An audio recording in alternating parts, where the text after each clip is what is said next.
Hemos visto una de las grandes oraciones de la Biblia y si te ha lastimado a alguien, si tu corazón ha sido lastimado, si fuiste tentado para sentir rencor contra alguien y sujetar esa ira, necesitas escuchar hoy el mensaje. Veremos algunas de las oraciones que tratan con estos asuntos cuando te lastiman, cuando te hacen sufrir.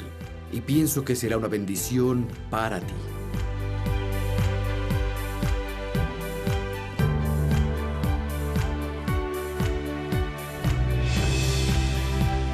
Quiero ver 3 oraciones hoy y voy a citar ahora una que fue hecha por Jesús y luego una que fue hecha por Esteban y que pronunció el apóstol Pablo. Estarán en la pantalla, pueden escucharlas. La primera fue hecha por Jesús, estaba en la cruz. En Lucas 23, verso 34, entonces Jesús dijo: Padre, perdónalos, porque no saben lo que hacen. Y ellos dividieron sus vestidos y echaron suertes. La segunda oración está en Hechos capítulo 7 y verso 60. Fue hecha por Esteban cuando lo martirizaron por su fe en Cristo.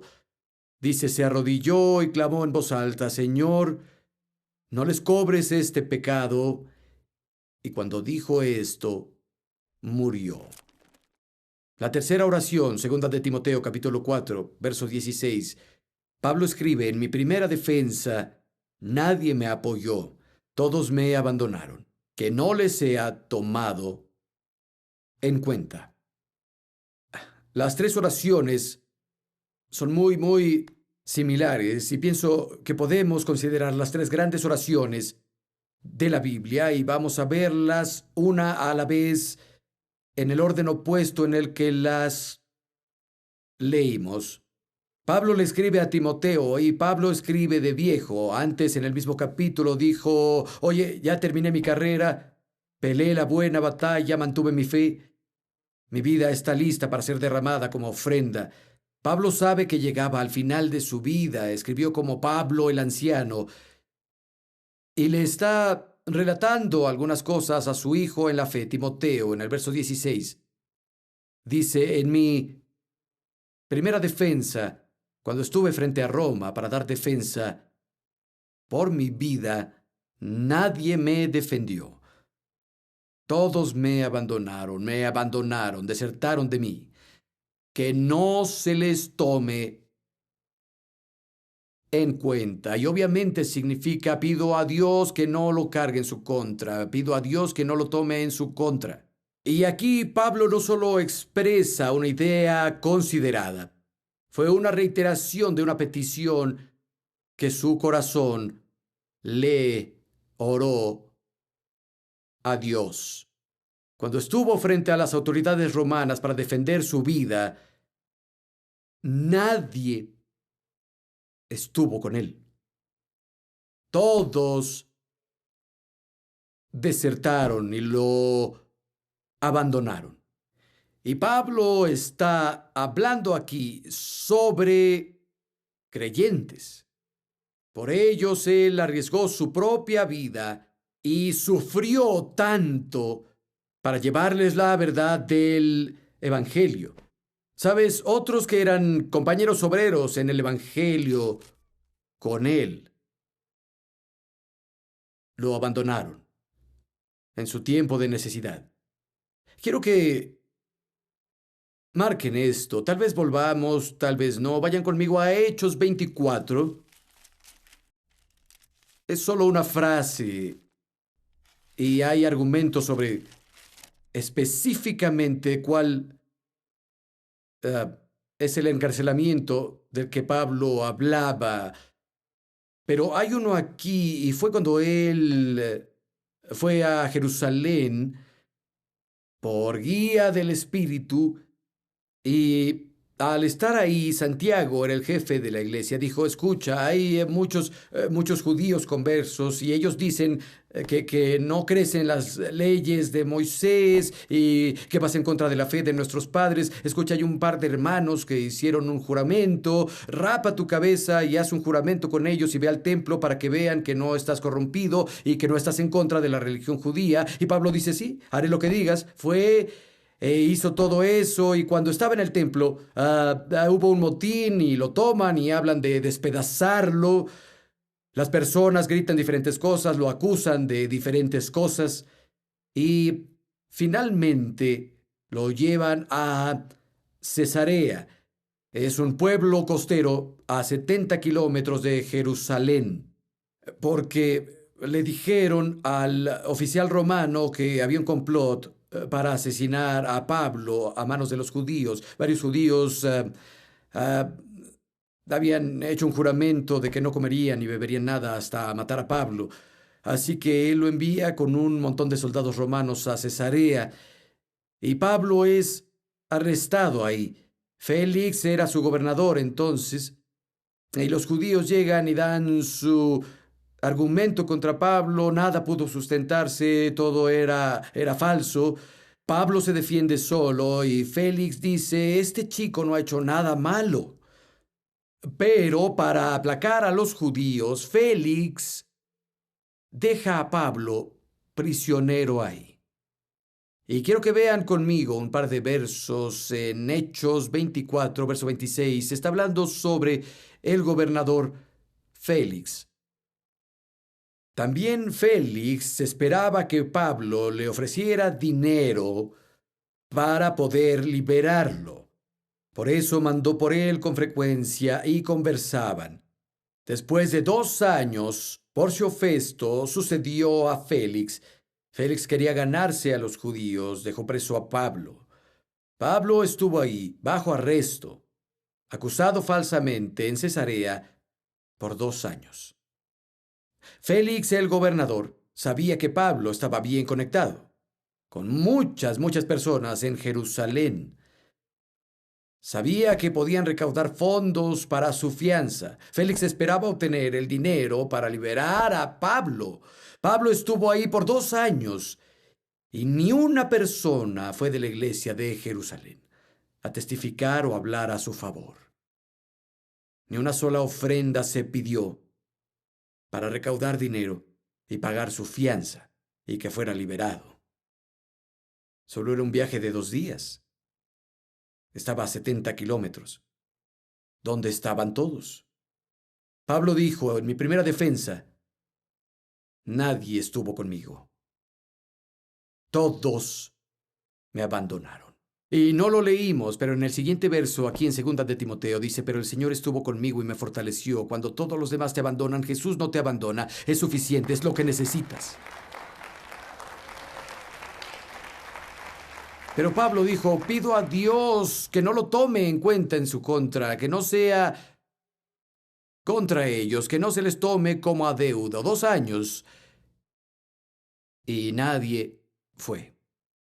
Hablé con una señora y ella tiene los síntomas de varias conversaciones que he tenido en años. Puedo citar a muchas personas con las que he tenido esa misma conversación, pero esta señora, hablé con ella, estaba muy enfadada con su antigua iglesia y habló sin fin sobre lo terribles que fueron y cómo le habían fallado y le fallaron a su esposo en su tiempo de necesidad. Estaba muy amargada y desde esa vez ella y su esposo no estaban en la iglesia y no estuvieron mucho tiempo.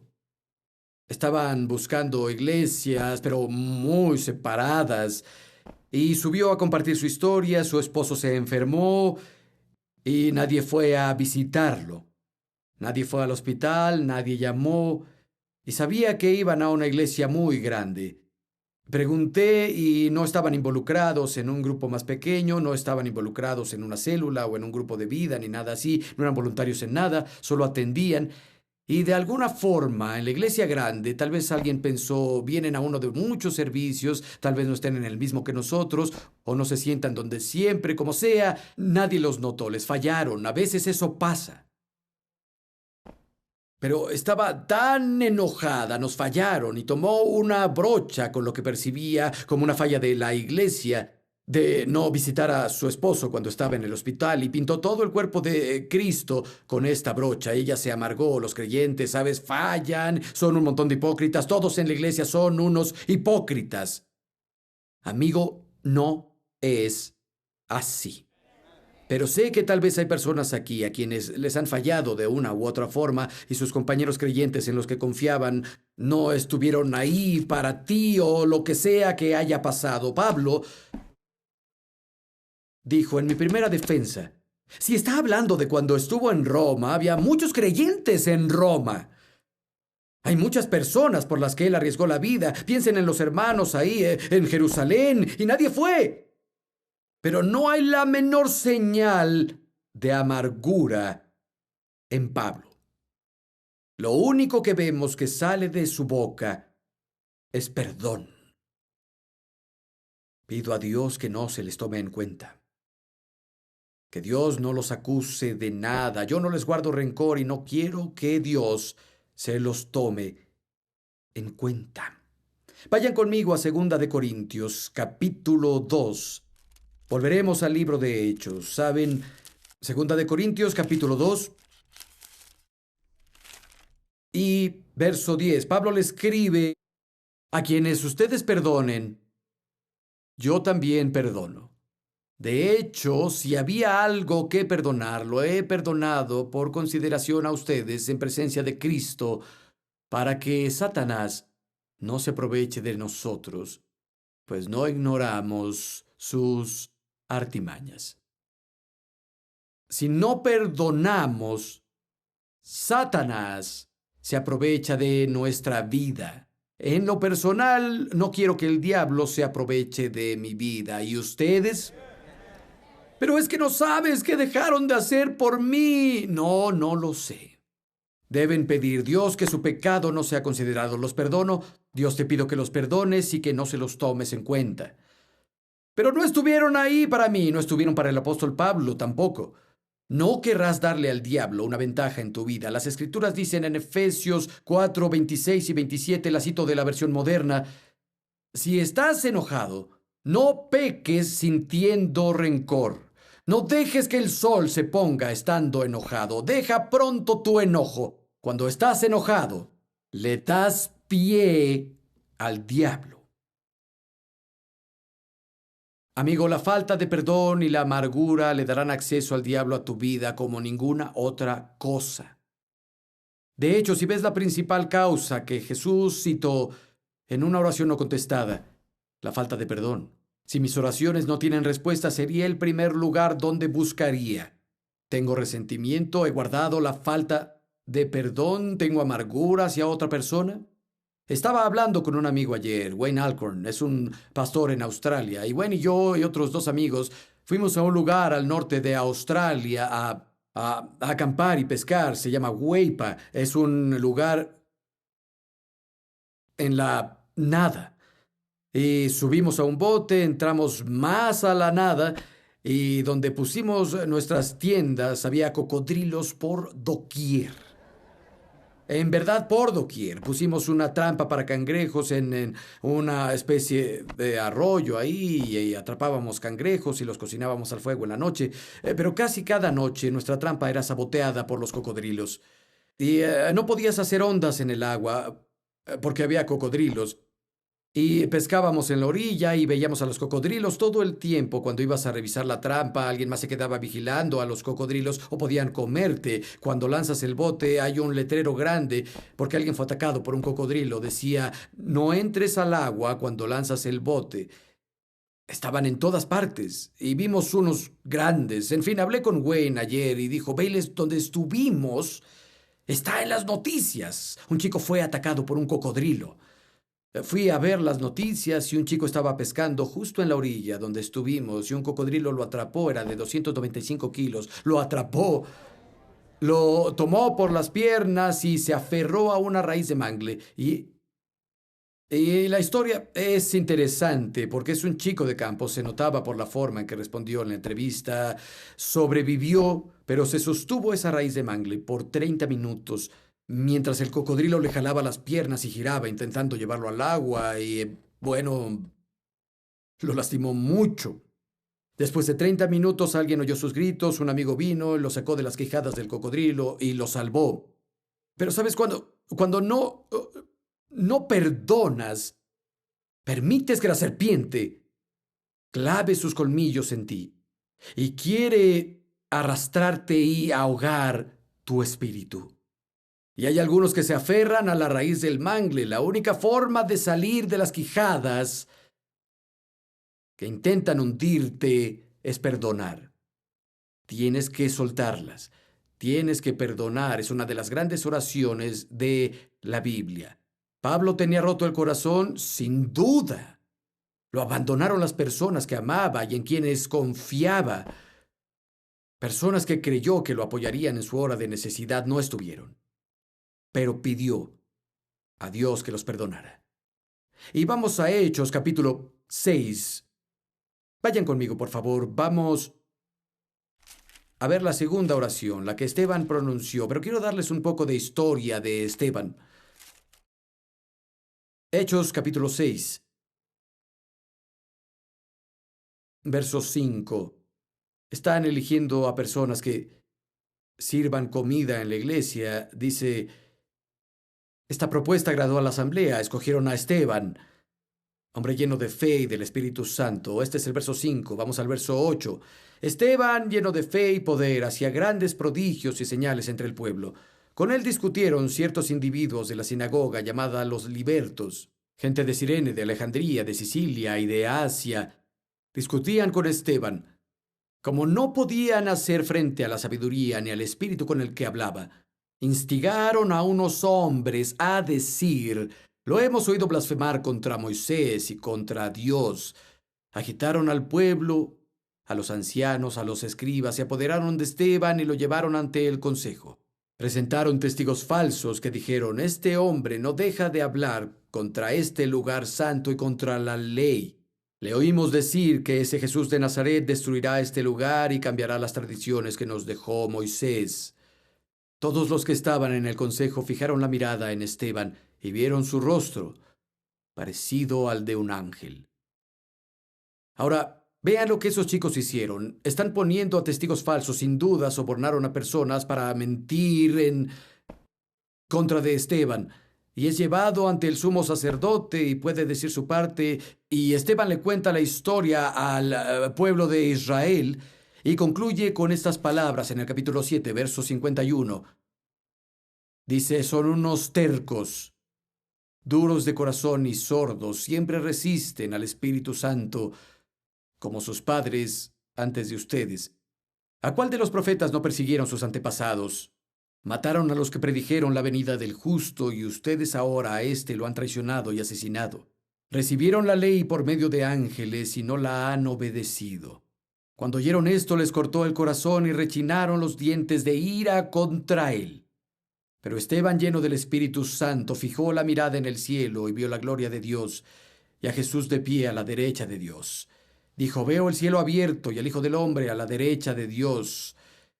Ellos gritaron a voz en cuello, se taparon los oídos y todos se abalanzaron sobre él. Lo sacaron fuera de la ciudad y lo apedrearon. Los acusadores le encargaron sus mantos a un joven llamado Saulo.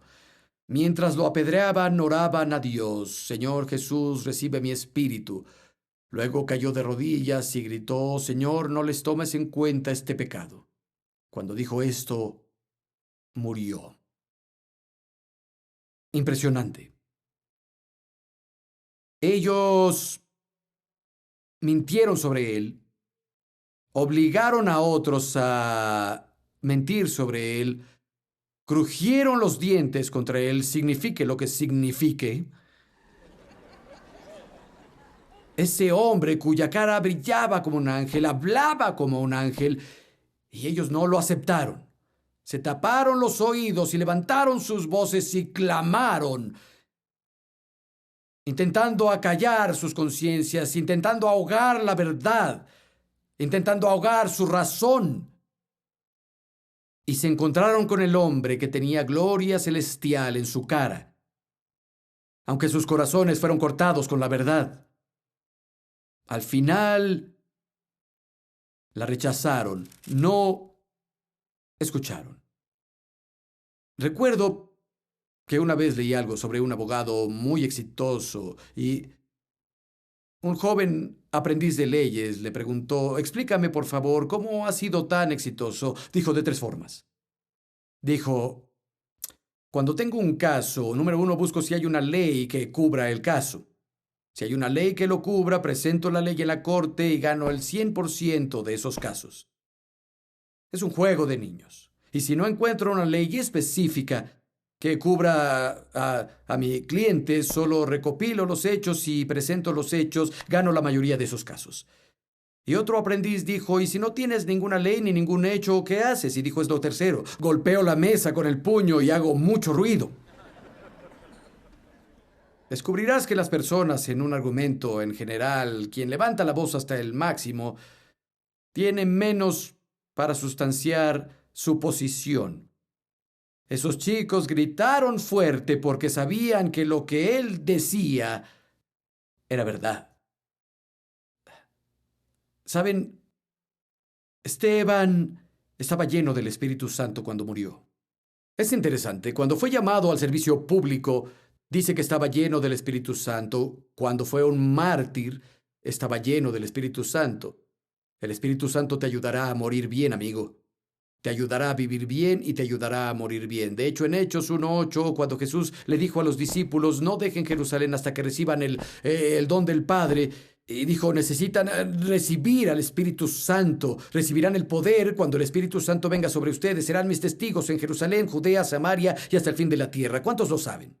Reciban el poder del Espíritu Santo para ser mis testigos. La palabra griega para testigos es igual a la palabra traducida por mártir en el Nuevo Testamento. No solo se trata de ser testigos de Cristo y del poder del Espíritu Santo en vida. Si es necesario, el Espíritu Santo nos dará poder para morir. Y yo al menos quisiera tener ese poder cuando llegue mi tiempo. Gracias a Dios por el Espíritu Santo. Esperen, piensen en esto. El ministerio de Esteban estaba comenzando. Oímos que hacía señales y maravillas entre las personas. Milagros pasaban, Dios lo usaba. Si lees el capítulo, es uno de los más sorprendentes comunicadores en todo el Nuevo Testamento. Está lleno de Dios. Es sorprendente cuando habla. La iglesia lo ama. Ha sido postulado por la iglesia como un hombre lleno de sabiduría y del Espíritu. Sus dones acaban de ser reconocidos y se los robaron esos mentirosos y homicidas. Imaginen lo que pudo hacer. Estaba lleno del Espíritu Santo, pero ellos del diablo. Y algunos orarían: Señor, nunca perdones lo que me hicieron. Échalos al infierno. Que el humo de su tormento se eleve para siempre y siempre, como dice el libro de Apocalipsis. Pero Esteban no. Dijo: Dios, perdónalos. Impresionante, ¿verdad? No los cargues con este pecado. Ellos acaban de mentir, de sobornar a personas que mientan sobre él, le quitaron su ministerio y su vida también. Se negaron a escuchar la verdad y él oraba: Dios, perdónalos. ¡Wow! Es impresionante.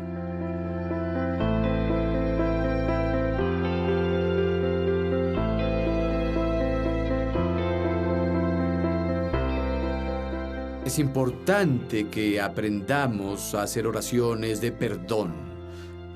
Cuando no perdonas, cuando tienes hostilidad y amargura en tu corazón, solo hay un prisionero en la ecuación: eres tú. Alguien sabiamente dijo que tener amargura contra otra persona y no perdonarla es como beber veneno y esperar que ella muera. Y podemos perdonar porque hemos sido perdonados. La Biblia dice que el amor de Dios ha sido derramado en nuestros corazones por el Espíritu Santo que nos fue dado. Y las Escrituras nos enseñan que perdonemos a otros como Dios en Cristo nos ha perdonado. Yo era culpable desde el principio al fin. Jesús llevó mi pecado a la cruz del Calvario, llevó mi vergüenza, llevó mi pecado. El don del perdón me fue dado libremente. Cambió mi vida. ¿Cómo puedo retener algo contra otra persona? Y no quiero decirle a la persona que me está viendo ahora que no la han lastimado. Algunas cosas lastiman profundamente. Tal vez te hicieron daño que nunca debieron hacerte. Tal vez no hicieron por ti lo que debieron hacer por ti. Pero necesitas perdonar. Por tu bien tienes que perdonar. Y Dios te ayudará a hacerlo. El primer paso en eso es recibir el perdón de Dios para ti. Cuando aprendes a apreciar lo que Dios nos da, es más fácil otorgar el perdón a otros. Si nunca le has abierto tu corazón al Salvador ni recibido el perdón por el que murió en la cruz por ti, ¿por qué no oras conmigo ahora? Solo dilo en voz alta. Di: oh Dios, gracias por tu Hijo Jesús. Gracias a lo que hizo en la cruz por mí. Jesús, gracias por morir en la cruz. Gracias por tomar mi pecado. Gracias por llevar mi vergüenza. Creo que fuiste resucitado. Y te pido ahora, anda, dilo, te pido ahora, ven a mi corazón. Sé mi Señor. Sé mi Salvador. Amigo, ahora estás limpio. El cielo no tiene nada en tu contra. Necesitas orar y perdonar a los que te han hecho daño. Es el siguiente paso que hay que dar y tendrás una impresionante libertad que vendrá a tu vida. Hay un Dios en el cielo que conoce tu nombre y te ama profundamente. Nunca, nunca lo olvides. Bendiciones.